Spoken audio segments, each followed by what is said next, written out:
Joining me in this episode focused on the future of work are Steve Dowling and Craig Carroll. Steve started his career in journalism at CNBC in Washington and launched the network Silicon Valley Bureau almost 25 years ago. He also spent 16 years at Apple in leadership roles on the communication team and joined OpenAI in 2020 to build their communications practice. Today, he's an advisor to early-stage startups in technology and other industries. He and Craig host Communication Breakdown from the Observatory on Corporate Reputation. It's a weekly post-game show for PR pros and other leaders focusing on communications trends and crises playing out in today's headlines. Craig Carroll has spent 20 years at the center of the corporate affairs research, including corporate reputation, strategy, social issues, corporate social responsibility, and organizational change. He's also a former PR Week Educator of the Year. Enjoy the conversation.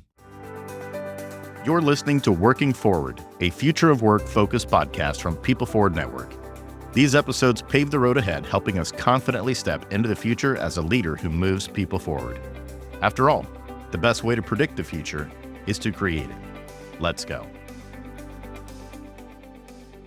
Working Forward listeners, we're back with another episode focused on the future of work, and I am honored to have two brilliant futurists with me, especially on the communication side. We've got Steve Dowling and Craig Carroll, and we've got a lot to talk about when it comes to communications in terms of how are we doing that in our workplaces, not only in terms of how are we communicating about the company itself, but how are we internally communicating as team members too, because that's really important moving into the future. There's a lot of disruption going on right now. We already, to be honest, have struggled with communication a lot over the years, and it feels like if this isn't something we focus our efforts on a lot more right now, that it's just going to become more challenging with a lot of the advent of additional technologies that are coming our way. So we got a lot to talk about today. And so let's start off with this, Steve and Craig. Let's talk a little bit around what you're seeing and hearing right now when it comes to communications with companies. What are some of the hot topics that are going on right now? Steve, let's start with you, and then we'll come over to you, Craig. Well, I think broadly, the most important trend that we have been seeing over the past several years is the impact that social media is having on communications. It's having impact across the board. It's having impact on how companies communicate. It's impacting certainly how individuals communicate. It has given rise to a whole new category that we now call influencers, which is like many things with social media. It is at the same time very empowering, but it's also sort of a transfer of power, which companies, I think, have grappled with, and individuals obviously have grappled with. And if you were to ask me what is the one thing over the course of my entire career, more so, honestly, than the advent of the internet, is the application of social media and how it is changing the way everybody relates to one another. Before we go over to Craig, let's dig into that one a little bit, Steve. So social media has changed everything. You talked about influencers. I feel like I'm just inundated every day with short video clips and stuff. If I hop on Instagram, it seems like everyone now is quote unquote the news or the voice. And it's like, what are my credentials? Why should you believe me? Just trust me, bro. Kind of stuff like, hey, if I see it on the internet, if I see it on social media, I'm taking it and running with it. How have we gotten to this point? Well, I think we've, in some ways, we're sort of like the frog in the pot of water, and the temperature keeps going up. That, what you were saying, like, why should you trust me or whatever? And we find all sorts of metrics, number of likes, number of followers. And that's a real problem. I'm encouraged to see, more and more schools teaching news literacy and helping kids discern what is just another person on the internet versus what is a trusted news source. And the other, the flip side of that is there are sources on the internet who can be trusted, who may be outside of the norm in the mainstream. And this is, again, what the empowering aspect of social media and sort of the more general just distribution advantages that the internet brings us. It's really delicate, and it has given rise to this dynamic that we are seeing play out in our politics and in society, where you can live in your own bubble. of information, and you can sort of like choose your own reality, and that may be comforting to some people at some level, but on the whole, it's not healthy for society because we need those trusted sources. Craig, over to you. What do you think about what Steve was just talking about with how social media has been really that big thing from his perspective that's really changed communications in the Yeah, sorry world? about that. I'm still writing that last thing Steve said down. Let me cross my T's on that one. No, it's like so fundamental. I mean, he just like nailed it. I think this copy and paste culture, that we live in with everything being mediated, right? So, we used to think about how organizations were how we mediated our relationship with society, right? Our relationship with our community or our political party or our church or our our uh other clubs that we're a part of. And now the media just dominates everything. Like everything we know outside of our own personal experience is all mediated by by the internet and by today's technologies, including our relationships with other people. I mean, even our offline online relationships are changed as a result of media. So that only gets worse. I mean, we used to think about, we could think about, okay, what impact the phone had, and then when we first got email addresses to having audio and video, to having mobile phones, these technologies have just greatly made us impatient and also created this false reality of how everything's kind of within our fingertips, right? That we could just take our ability to now see what's happening on the other side of the world, right, through our desktop and say, okay, that's what's going on, when really you need to be there to see it. And if you think about Jason applying it to the workplace and the future of work,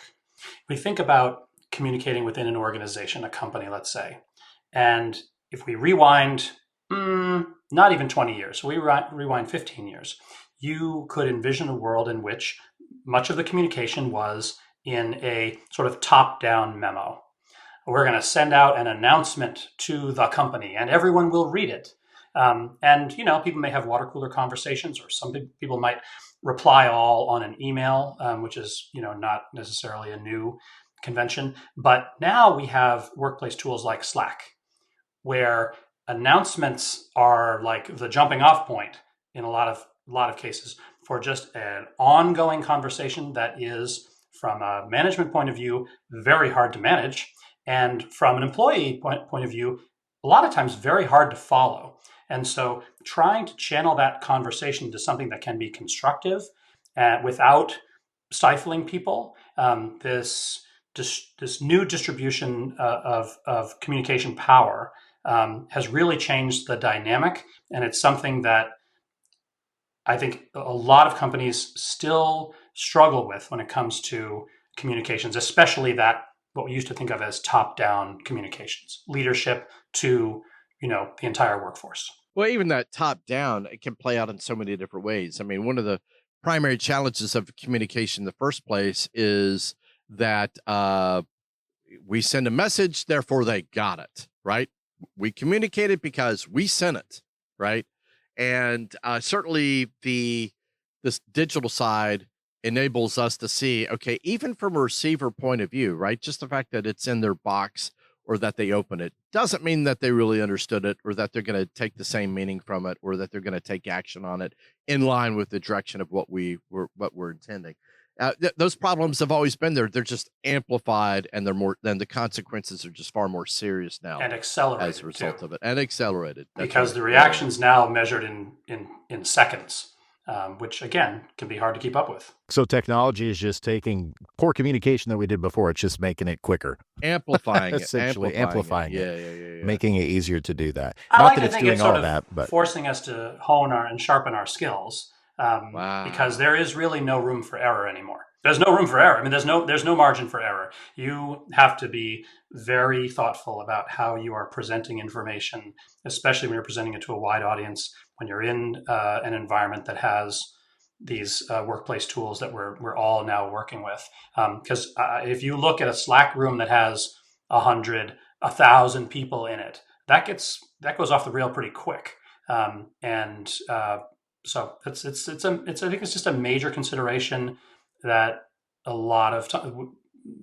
I hate to say generations, but years ago, it was not as big a concern. Of course, you want to make sure the message lands. Of course, you want to make sure you're wording it right. Of course, you want to make sure it's clear and effective. But a lot of times now, I think when communicators are trying to get their job done, just within a company, it can feel like stepping into a maelstrom with lots of immediate responses. I think about the first month when we were all at home during the pandemic and meeting with a lot of executives over these issues here. And I mean, we won't be naming companies here, but there's one that we all know that just pointed out that the the work from home amplified difficult employees, right? So if they had people that they had a hard time to work with, when they got home, those problems through media just became even worse. And I was just thinking about Steve's point about training and how we learn to use various tools. And this part of it is that during this hybrid culture, are you really going to be given the chance to do all of that, right? To be trained on all that. No, we have to take more responsibility for doing that on our own, getting feedback in other ways, making sure that we're learning on our own. But I'm just reminded that first moment there when everybody got home and companies were noticing that the ticks, whether they were their own or their employees, were amplified, and any personality issue that was bad in the office certainly got worse when they went home And and we worked were remote. also sort of building the plane as we were flying it, right? There was so much unknown and so such a challenge to adapt to new platforms. Um, yeah, that was a crazy time.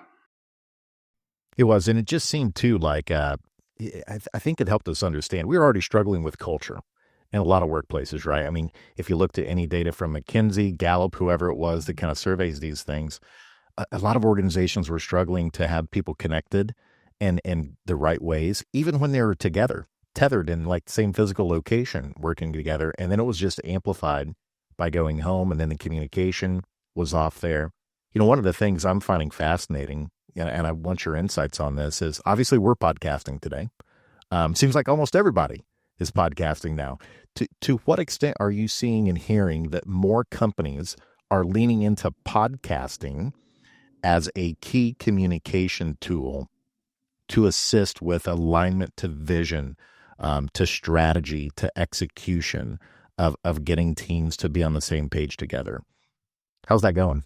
Well, it's exploding right now. I mean, there's so many sides to it. On one hand, it's low effort and high impact in the sense that trying to get the video right, especially when you've got a large company and you're trying to hold a virtual town hall meeting with people on several different continents. I mean, not only the speed of video, but also just all the other things with being on camera, not being on camera.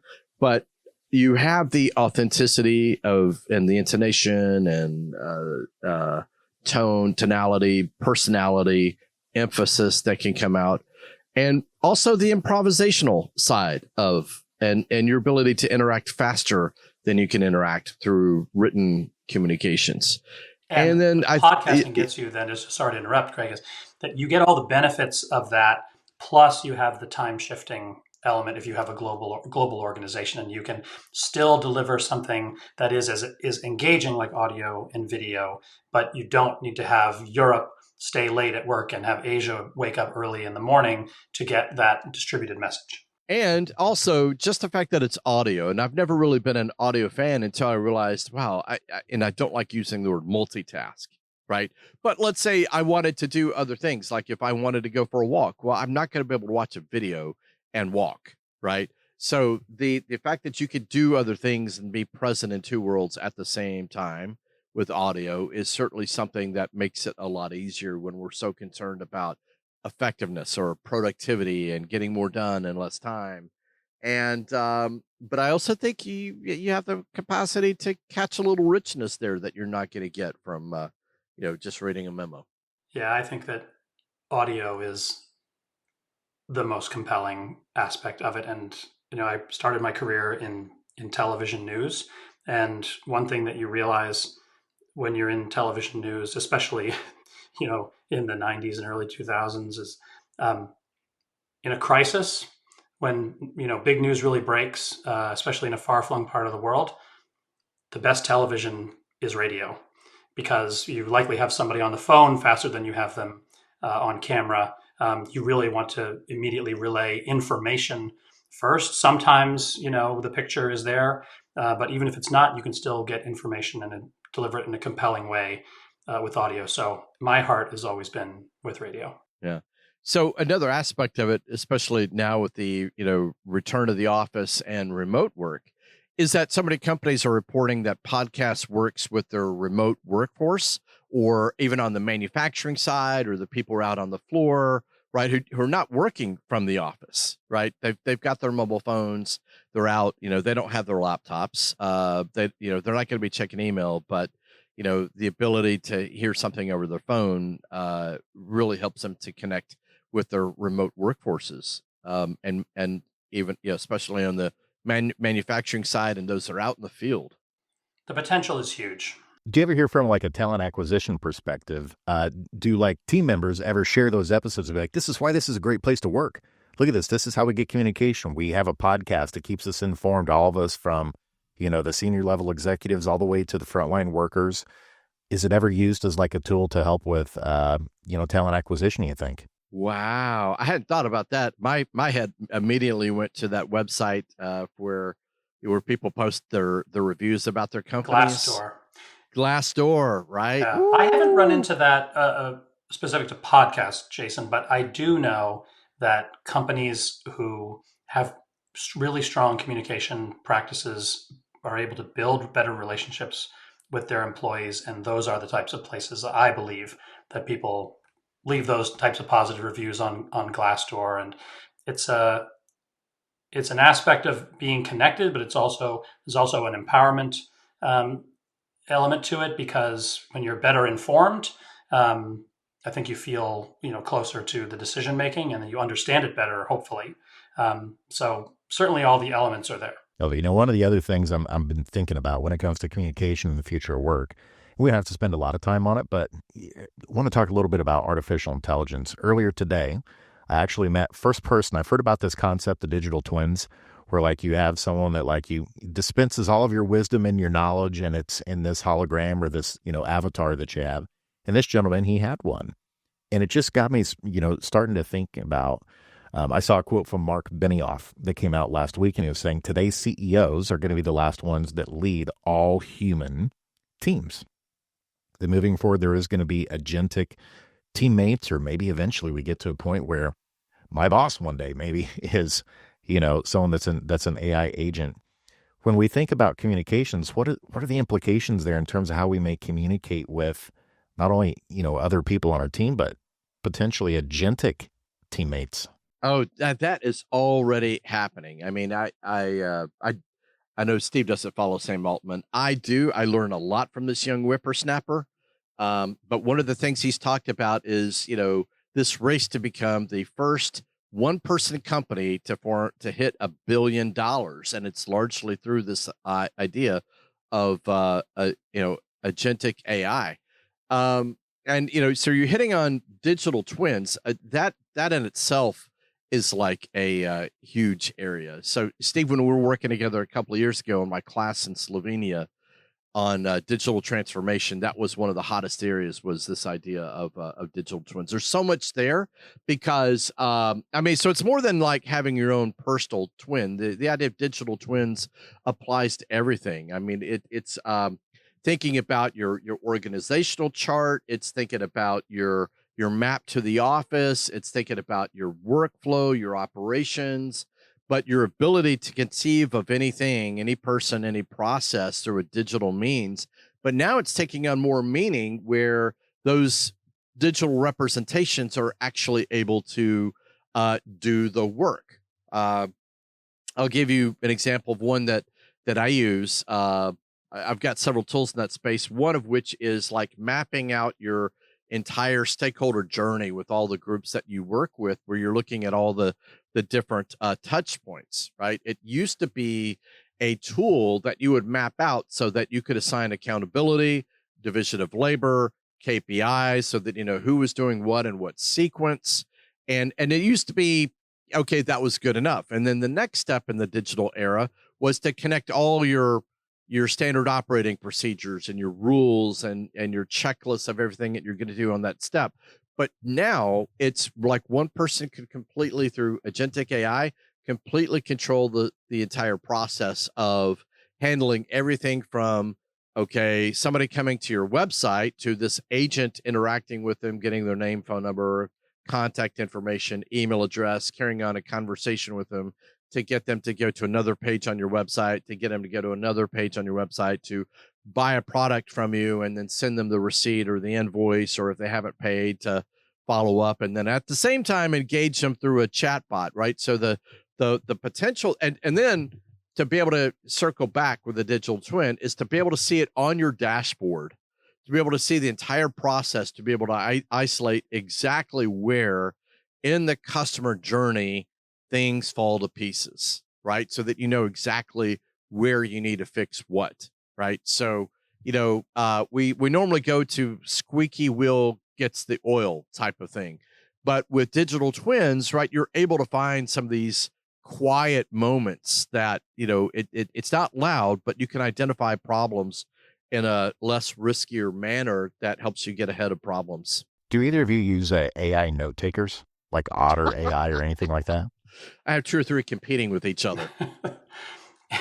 Oh, you got multiple ones I joining have in the multiple ones. meetings. Yeah, I've got I like like a high that. school kid who advises me on my AI tools, and like one of the things that he's done is he's actually set up a test between 3 AI note taking capabilities so that you can see which one produces the best type of results, right? So It's like an AI cage match.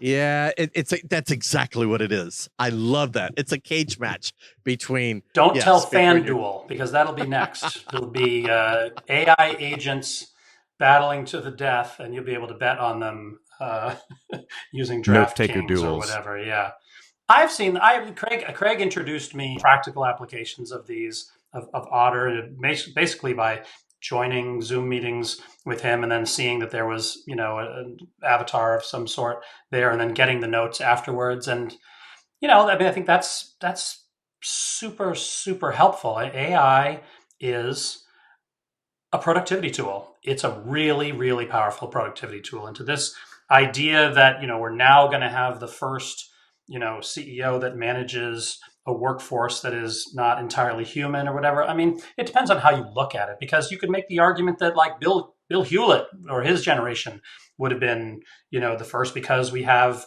computers or spreadsheets, or this is just a continuation of a trend here where we have technology that is taking over and doing as good, or we're promised in the future a better job at some of the more repetitive tasks so that we can be more productive.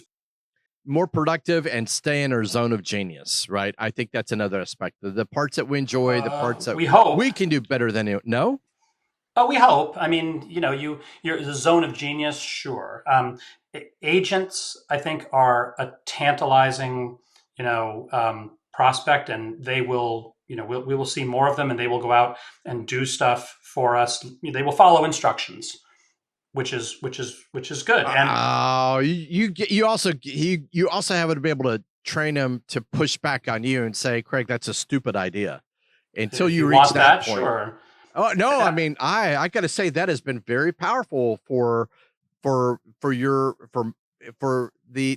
be able to get feedback to say, you know what, that is one idea, and I could go that way, or I could offer this other way. Who I think this is really what you mean. But we could go either way and present an alternative. I found that to be the number of blind spots that I have been able to identify has just been shocking. Craig, that's fascinating, because in one of the previous episodes I recorded, Enrique Rubio, he shared this story. He's a founder of Hacking HR, which is a big HR futurist community network across the world. But he was talking about how he's using AI to help him communicate feedback with his team. And he said, in particular, he has some team members that maybe there's just certain things that makes it a little bit more challenging for them to be able to receive feedback. Maybe they have truly have ADHD or something like that, right? And so he's able to take the feedback and then he'll say, okay, help me communicate this to someone who may present with these type of observable behaviors, have these type of characteristics, maybe this particular type of condition if I'm privy to that information. And then it's able to put in the language the way that you go about communicating, optimizing that communication. That just blew my mind. That is huge. This a high school kid I was telling you about, I can't believe it. He used the term nonviolent communications. It's like, what in the, where's he going with this? But it's a little related, right? It's about understanding how other people can read our words, our intonation, our word choice there. And so, yes, AI has the capacity to coach us, to catch us, to suggest other wording and blind spots, as we're talking about here in our communications, not only reaching those that might have, not disabilities, but different strengths, right? And that is something that it's been shockingly useful for. I think that is the really interesting aspect of this latest generation of AI that we have seen, which is a lot of people got really captivated by the ability to the generative part, the writing poetry or doing creative works. But I think the really compelling part of the technology is how well it can, I don't want to say understand because that's a loaded term, but how well it can interpret and I think of it as following instructions. I'm sorry, but to find in complex instructions a way to deliver the results, the output that we are looking for. Whereas for a long time on the internet, we've been sort of like following this game of choose your own adventure on a website where you're clicking one thing and then looking for the next thing, whether it's a sweater or a pair of shoes or the answer to a question or a story. And now we are going to have the ability to just say or type in maybe not even as direct language of stumbling along like I am right now, but have the computer, again, in air quotes, understand what we're looking for and then retrieve the information that is relevant to us. So for me, that's the high value of AI. And then how it's being applied. Like I said, agents are really tantalizing. A digital twin is a tantalizing metaphor. But if it's really just about helping me get done what I want to get done with less hunting and pecking, then that's going to be a tremendous asset. Yeah. But yeah, I think I can't remember who said it, but there's this expression of two people think the same way on everything. One of them isn't necessary, right? It is good to have that digital twin that understands and can replicate you in areas where you've got it all figured out and you do need to amplify and distribute and get it out there quickly. But also the ability, just circling back on whether it's a feedback or blind spots, the ability to catch things that you're not so good at. So one of my favorite uses is when I think about like doing an end of day review or an end of week review is I'll just, have a prompt to say, look, let's just look back over our past conversations over the past week, what worked, what didn't. And it's almost embarrassing and humbling to see as it thinks through and sifts through all of my communications to say, okay, you're way too hard on Tom. Sally could use a little bit more motivation here. I mean, this is like things that I run through because I do run so much through GPTs, and to be able to provide me feedback on my coaching skills, on my leadership skills, on one side, right, and in a reflective way to say, okay, here's what worked, here's some areas of improvement, but the other. One of the ways I like using it is thinking about like in Stephen Covey's book, 7 Habits of Highly Effective People, where we look at like dividing our life into different roles. You can set up documents to define your life. Or like, okay, these are my goals. These are the parts of my life. And so I actually get like daily, weekly, monthly feedback to say, you're spending way too much over here, not enough time over here. And here are your strengths, and here's not really weaknesses, but areas of neglect that you might want to consider. If you truly say that's important to you, maybe spend some more time thinking about these things. And what's your feedback loop to the AI system? like the reinforcement learning with human feedback. Oh, Like, yeah. So that's a great question. For me, I treat AI like a first semester grad student, which is is that good give or them a bad? I didn't little go to bit grad of school. Is that good or bad? it's mixture.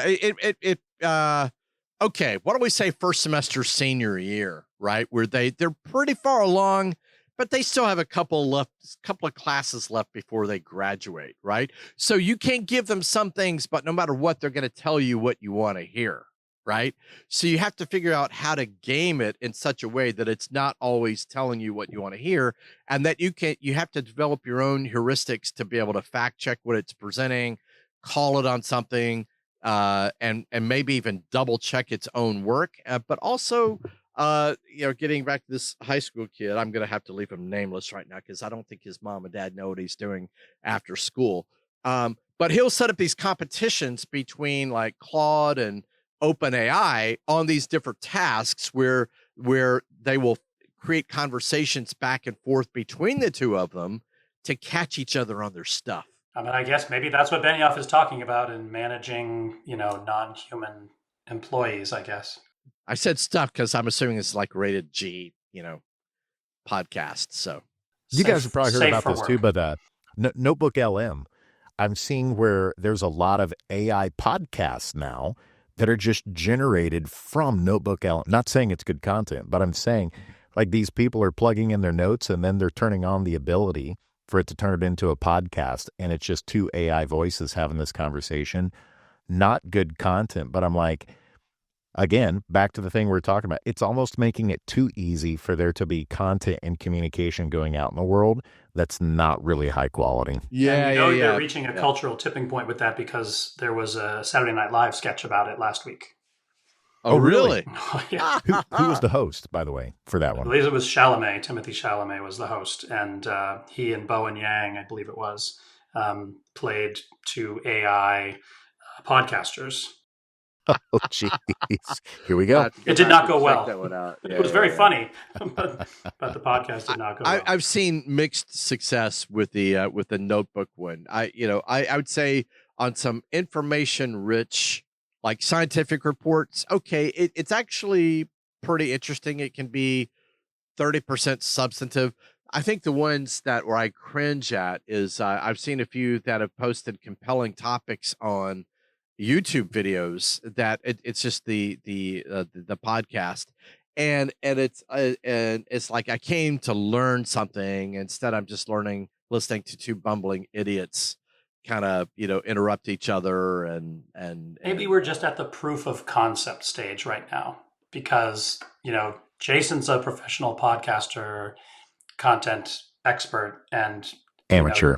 Okay, your first reaction was that the content wasn't that great, and so I think that's the benchmark is, and I think also I don't know about you guys. This is something, but I feel like I can tell when I'm reading something that is AI generated.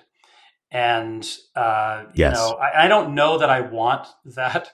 I don't know that I want us to overcome that hurdle, but it will happen eventually. I just don't know how people will feel about it because there is something about ideas and content that originates with humans that makes it special. And I think one of the most comforting things that I've heard about AI generated, this was from a journalist, was that AI is going to create a lot of content, but you are still going to and put greater value on the not just human generated but the skilled human generated content because you will just innately trust it more, and the skill level will likely be better, at least until we cross whatever singularity threshold people say we eventually will. I don't know that that's ever going to happen. And I don't know that I want it to. Some of the things I've liked about the content generation is, using the Star Wars or Star Trek metaphor, the outer rim, right? Getting to new areas. I know the stuff that this class that Steve and I partnered on a couple of years on, the stuff that we generated related to digital transformation and CSR is still light years ahead of where the field is. And I look at what we were able to produce about Israel's war with Hamas and it scared me to death to see what came out within that first week there. And then within a week or two, the rest of the world came up with some of the scenarios that were mapped out through AI. But for me, the thing I really enjoy being an ideas person is it helps me to get to execution faster, right? Which is like, okay, that's a great idea, but what can I do with it? Or how can I take action on it? Or how can I get other people to take action on it? I found it helpful for that as well. Even if it's not doing the work yet, haha, one day, with agentic AI, it'll do that too. But Well, what I love that it's doing too is from an accessibility standpoint, I think it's really helping those who may have certain types of learning challenges or would need certain types of accommodation that maybe they just struggle with written language, right? And it's like, I don't know how to go about doing this email, or I don't know how to go about starting with this copy. It feels like it's somewhat leveling the playing field to a certain extent. It's from an accessibility standpoint of helping folks get over whatever those hurdles or obstacles might be that prevent them from being able to produce that great work that maybe is in them, but they're like, I just can't communicate. I can't get it out, whether it's helping me practice for this speech, whether it's writing this copy, whether it's writing this email. It feels like it's really kind of becoming that assistive device that's coming alongside and helping people potentially communicate better, whatever that form may and be. this is not an accessibility issue, but one of the my experience, one of the biggest hurdles in writing is the blank page, and an AI assistant there can help solve that for you. Like I don't subscribe to letting it write the whole thing, but sometimes you get stuck, and having a little nudge on a couple of possible directions can be helpful. yeah, I'm going to hit on something else on the democratic side and leveling the playing field. I think what you're describing here is a great way of taking people with difficulties to bring them up to accomplish more. But I also think about like what we're able to do now with tech people. I mean, my ability to have conversations with people with a technical background is I love that. I recall one a year and a half ago where I had a programmer that was gouging me because he could, right? Because he knew I didn't understand. But I was able to use AI to nail down using FTP and go to my server, find the file, find the paragraph of code that was causing the problem when he said that there's no answer for it. And I was able to call him out on it by using AI to walk through that process and create a breadcrumb trail to hold some of these technical people accountable. It's also been a great way to learn faster. I think this is one of the immediate benefits that we get from this latest wave generative AI is that if you have a huge corpus of data, of words, whether it's if you're an investigative journalist, or a data scientist, that AI can reduce that period that it takes you to do the analysis. And it doesn't eliminate all of the problems, because accuracy is something that if you don't have 100% confidence in accuracy, then that is obviously going to slow you down. But doing what you're saying, Craig, like if you give it a relatively narrow set but a lot of information, like think about the thickest owner's manual you ever had, and to be able to do a natural language search on that, or have an AI understand, receive from you a really detailed description of the problem, the type of thing that when you're on hold with technical support or whatever, every time they forward you to the supervisor, you have to go through this long list thinking, well, as I just told your colleague, 1, 2, 3, 4, 5 things. But yeah, that's an amazing benefit that I think is just going to sort of, as AI capabilities become ubiquitous, that's just going to become something that we are used to. Just like we are, very dependent on and take for granted some of the really powerful standard, as we call it now, search capabilities. It's exciting. Steve, earlier you were mentioning the first semester grad student. Now you're hitting on it. When you're talking about all this data analysis stuff, that's what the grad students do. And you still have to be able to call them on it to say, yeah, that analysis isn't right. You need to check your numbers, check your math one more time. I love using it for the data analysis, and I love the way it's made. Like, I could think of several studies I've been working on that would not be possible without AI. but you still have to go through and, because it's not your original work, get other people who know that area to test it out just to make sure that that it's correct. That's why I say first semester grad student, right? They're super eager, they know how to work with data, but they're still first semester. But I think the important thing to keep in mind as we talk about all these scenarios that excite us is that they are all assistive. They're not replacing anybody. And, when we apply these things broadly, will it mean the elimination of certain jobs, tasks that are currently done by humans? I think we all have to assume that they will.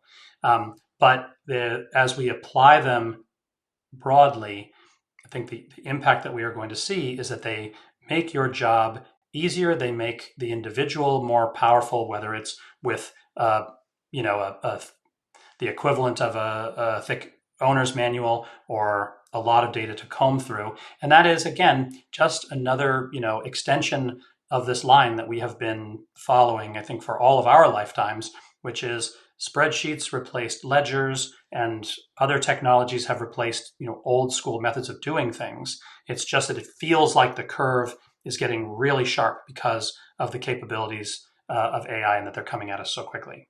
And to your point at the very top of the conversation, we were talking about social media, right?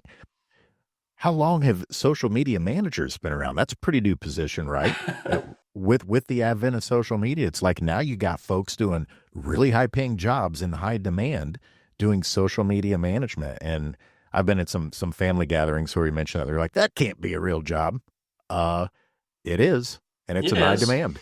Well, if there's anything that needs to be managed and watched very carefully, it's social media. I think, especially, as far as where you could have a managerial role, is if you are a company that has a social media presence, you would want that's a pretty important job given the reach and the scale. And we've all seen examples of companies that either the social media manager got too cute, or didn't grab the reins when things started getting out of control. And social media manager is a real thing. Some of those X accounts for like Wendy's and Burger King, they get a little loose. They get a little loose with some of the stuff they let fly out there. And then sometimes when something really serious breaks out in the world, they occasionally overstep. And that's a real skill to sort of like read the room, but the room is like the whole internet or all your customers. So yeah, that's a big job, and it takes some sometimes discretion is the better part of valor, and it's hard, I think, when you're put into a role where it's like, hey, make sure we're edgy, make sure we're relevant, make sure people are engaged. But you've got to know where the line is and push it, but not step over it. I'm mixing my metaphors. That's okay. It's my favorite Shakespeare one that you use. I love it. Well, guys, let's move from the two big letters. We've been chatting about AI for a while. There's also three big letters right now when it comes to communication and what's being communicated to American workers right now. It's DEI and what's going on. So a lot of different direction we could go with this, but let's just start with this question. What is currently being communicated, you think, with the stance on DEI to American workers? We are because I think we're just audio only on this podcast. We're currently, like Craig and I, looking at each other as sort of like a blinking contest, staring contest. Right. Who's gonna answer who's first? Who's going to blink? I've got to defer to Steve for sure. What is being communicated to American workers is being communicated in a way that is not written down, I think. And DEI is the preferred bludgeon right now in politics, especially politics on the right end of the spectrum. And DEI has become a very loaded term. And the supporters and advocates for diversity have lost control of the definition of DEI. And it's sort of become a catch-all phrase, a catch-all initialism used by its critics that is just sort of applied to anything that they feel is unfair to broader groups, maybe. But really, the issue of diversity is one that I think in business, there's not a whole bunch of debate about the benefits of diversity. Having a diverse workforce helps you serve a diverse customer base, and your customer base is becoming more diverse. And so I think that the business case for diversity is actually pretty well established. But I think, especially since the election, but really this has been happening over the past 2 to 3 years. Craig probably has a better gauge on the origins and development of it. But especially since the election, there has been this. We've been experiencing what we've been calling on our podcast of the vibe shift, and we're not the only ones calling it that. But it's this feeling that something has changed. Mark Zuckerberg, when he explained to his audience that his company was rolling back diversity initiatives, he said it feels like we're in a new era now. And companies who have been rolling back DEI or reversing course on their diversity commitments, a lot of them have used different, but I think very vague and hand wavy sort of explanations to say, like, things just feel different now. But when you look at the data, things really haven't changed, and there isn't really a trend line that shows them changing. We saw just in the beginning of January, there was a poll by the Harris poll and Axios, and top level, like 61% of workers say diversity is good for companies, and 75% say more needs to be done to make sure that everybody has a shot at advancement. So it's a disconnect, really. In political circles, especially on the right, DEI is a hot topic, and it's being used, I think, to push companies to sort of like name and shame them, as if diversity were something to be ashamed of. And companies are responding to that, I think, because of the political pressure they're feeling, and it may be that they feel that that's someplace where they can make a change to accommodate the folks on the right who are pressuring them.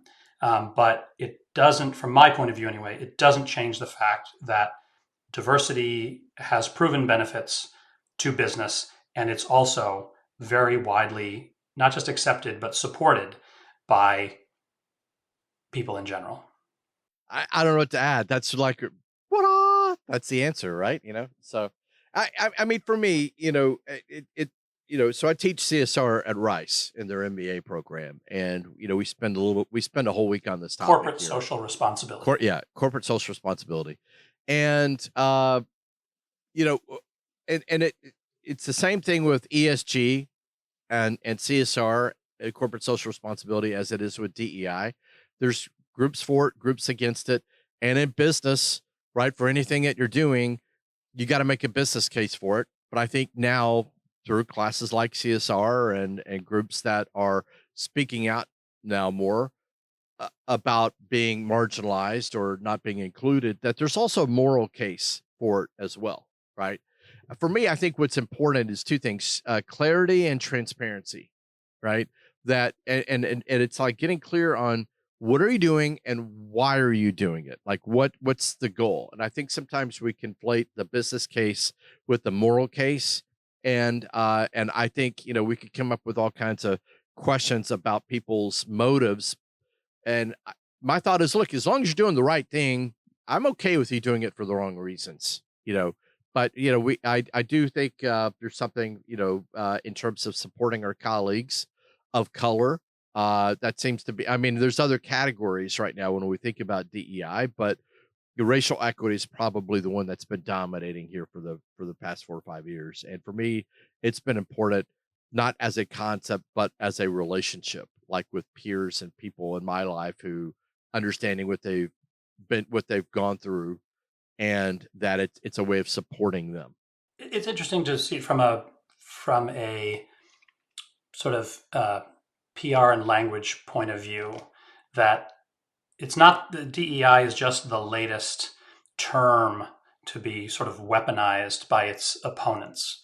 And you could go back DEI. We actually we spoke with one of the folks who ran the Harris poll, and he made the point that it just there's initialisms, acronyms in general. Americans tend to become skeptical of, and he listed DEI, I think ESG, and even IVF. Like it's easier to get people to become skeptical of something when you reduce it to just a few letters. That's my analysis, not his, but I think I'm capturing the phenomenon that he had identified.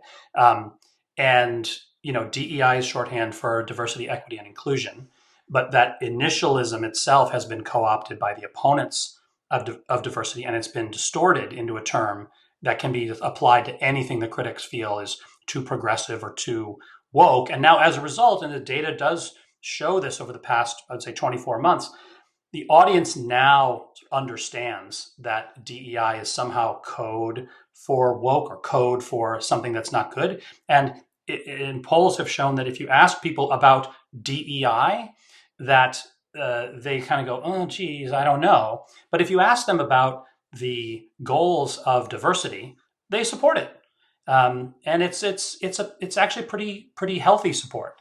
And so we see DEI losing favor among workers as a term, but the goals are still widely supported. So I think if you're sort of asking like what's going to become of DEI, it's kind of like the Beatles in the 1970s. Like they're going to keep making music individually. You just won't see them together very often. Like DEI as a term is being dropped in favor of other language that tries to capture the same thing without being this term that could be weaponized. Belonging is one of the more common ones that we see.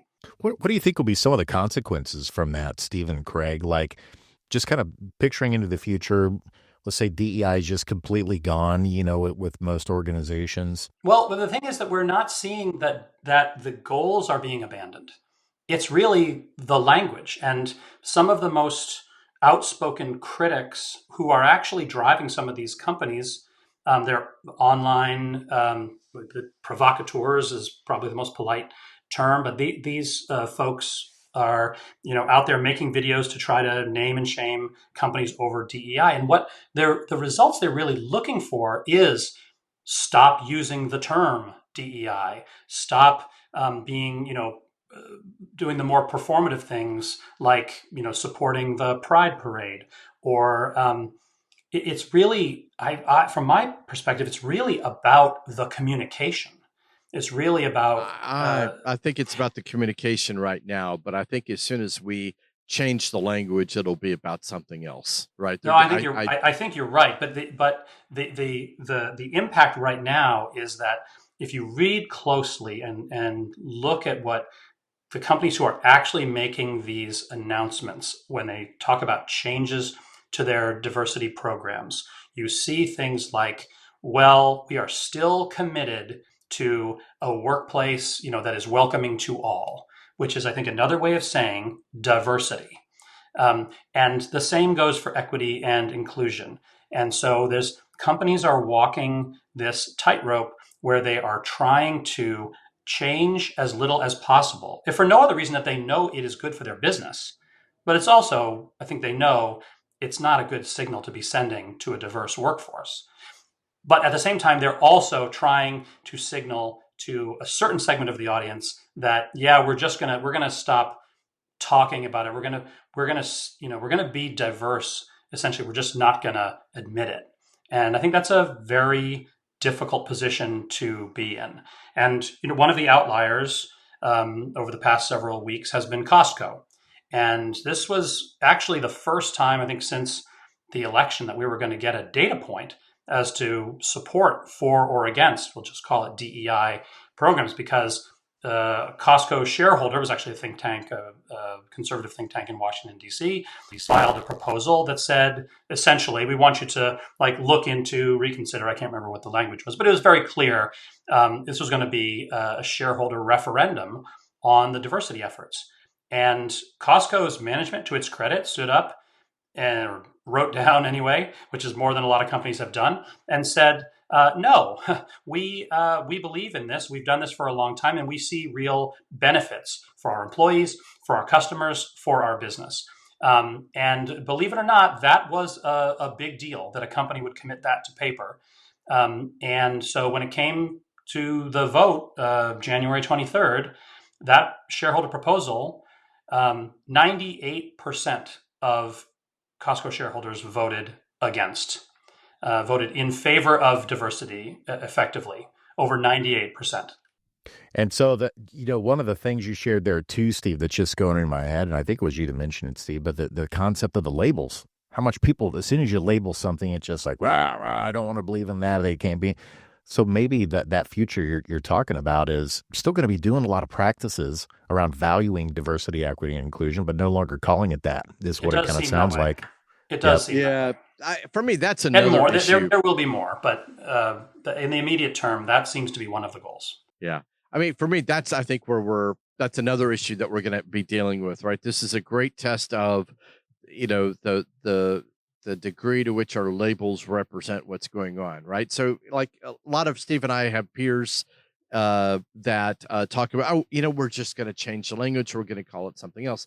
Well, if you don't change what you're doing with what you're changing with the labels, that just creates a situation where you can no longer trust, right, our ability to describe what's going on in the world. And I think that might be an adverse consequence there.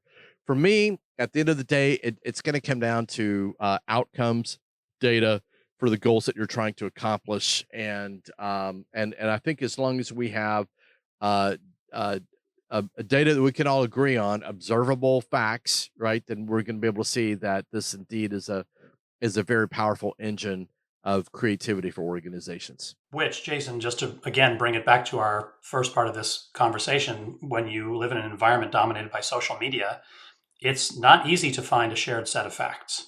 And so I believe you will have a segment of the population living in their own information bubble that believes, just as they believe now that DEI is some corrosive force, they will possibly believe that DEI has been vanquished and the opponents of DEI are victorious, where in reality there may be very little changed. I think that the problem is, as Craig articulated, when you do something and you say you're doing it and the audience understands that is both your intent and the goal and that you are working to achieve it, that's one thing. But then if you somehow have to do that and wink at them and say, I'm not saying it, but you kind of know that we're cool on this, right? That undermines your credibility. And I think it erodes trust because people go, okay, but I kind of have to wait really to see if you're still serious about this, because you told those other folks that you understand why we don't want to call it DEI anymore. You told those other folks that, you weren't going to, submit to this ranking of equality or choose your measure. So when you're giving different messages explicitly or implicitly to two different audiences, I think that sometimes people wishfully think that they can get away with that. But I think in reality, especially now when we have so much information coming at us, I think it's very hard to achieve, and it's certainly very hard to sustain. So good. We've covered so much over this hour. I can't believe we've gone for an hour already. We've covered social media, we've covered AI, we've covered DEI, and then we've come back to social media again, probably for good reason there. And certainly there's still so much going on there that's evolving in terms of what the algorithms are that's getting the types of information that's creating the bubbles, that's creating the tribalism, that I'm only getting this kind of content, to community notes, to, censorship, to removing the board at Meta that was reviewing information. There's so much there that it's just a good reminder for me from this conversation today that all of us are still responsible for fact checking and thinking about the things that are constantly being communicated with us. And it just feels like, because now we're getting so much coming at us, it's just so much easier to just be like, yep, carte blanche, I'm just going to believe that. that came across, that's got to be the truth. And it's like we've got to start exercising some more of those investigative skills of cross-checking information, of thinking, well, I'm not so sure that that's entirely accurate. And sometimes that might mean checking in other places that we've been told before, that we're like, oh, this seems counterintuitive, but you need to go talk with other people that may have different perspectives many times to get the real truth. And that's a good reminder of that. Craig and Steve, for the last few minutes here, you guys are really good at podcasting. It's almost like you guys have a podcast together, right? Let's talk about your podcast and get some of the Working Forward listeners dialed into what you're doing. Tell us about your podcast. What's the name and where they can find it? Yeah, Steve. Oh, come on, man. Okay, so it's called Communication Podcast. I like the way Steve described, Communication Breakdown. I like the way Steve described it early on. It was like the odd couple, right? The academic and the guy out there in industry. So it's a really good combination. Steve's role in industry that he's played for 25 plus years, and my role in teaching and research and bringing I think the best of both fields together to look at what's going on in the news. So the idea is that it's a guide to what's the PR playbook. Steve? Yeah, we call it the post-game show for PR pros, and the primary audience is communications professionals. But the concept is, as Craig described, each week we take usually one, sometimes two developments over the course of the week, and we sort of deconstruct it, try to apply what we've learned over 3 decades each in our industries. And from my point of view, it's usually, what was the plan here? And did they stick to it? Was it the right plan? What were the things that they were maybe considering when they decided that they were going to roll out, a new product or a new initiative? And we've done a few shows about DEI because honestly, it's probably the hottest topic in the corporate communications, corporate affairs field right now. But we've also had really fun conversations about Jaguar's rebranding effort, which was somewhat controversial, and it's a march on Kellogg's by some food advocates, and really just how these issues are playing out in the news, and trying to take people behind the scenes to the extent that we can as to what the intentions were, what methods people chose, and then did it work out the way they planned. The spoiler alert, it doesn't always work out the way they planned. Hence the podcast. Yes. Hence the podcast. We would have nothing to talk about if everything went to plan. I love it. And of course, there's so much stuff out there, like you want the rest of the story when it comes to that. It's a perfect reason to listen to Communication Breakdown with both of you. Craig and Steve, thank you so much for coming on with us today and helping our listeners at Working Forward understand the future of work through the lens of comms, especially as it pertains to social media management. What does it mean around AI and DEI as well, among so many other things that we covered? Thank you both so much for your time. Thanks very much and Working for Forward having us. listeners. Yeah, you're welcome. We're going to have you back on again. And in the meantime, Working Forward listeners, go subscribe to Communication Breakdown with Craig Carroll and Steve Dowling. Thank you so much, gentlemen. We'll see you next time. Okay, thank you. Thanks, Jason. Thanks for tuning in to Working Forward. If you like what you hear, please hit the subscribe button wherever you listen to your favorite podcasts. Until next time, here's to building tomorrow today.